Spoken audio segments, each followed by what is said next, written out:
आज उल्हासनगर येथील रमाबाई आंबेडकर नगर या झोपडपट्टी भागामध्ये या ठिकाणी मोतीलाल पवार यांच्या घराला या ठिकाणी आग लागलेली आहे। या आगीचं कारण अद्याप स्पष्ट झालेलं नाहीये, पण तरी देखील अत्यंत गरीब आणि दुर्मिळ अशी त्यांची परिस्थिती आहे।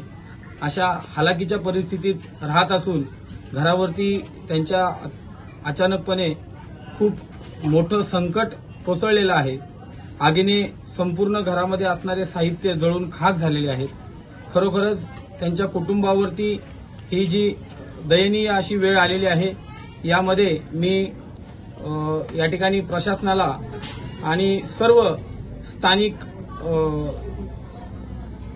समाजसेवकांना, राजकीय नेत्यांना विनंती करतो की त्यांच्या कुटुंबाला या ठिकाणी तुमच्या आधाराची आणि मदतीची गरज आहे। जमेल तेवढं, जसं जमेल तसं तुम्ही या ठिकाणी त्यांच्या कुटुंबाला सहकार्य करावं, अशी मी या ठिकाणी लहुजी शक्ती सेनेच्या प्रवक्ता या नात्याने आपल्या सर्वांना विनंती करत आहे। जय लहू।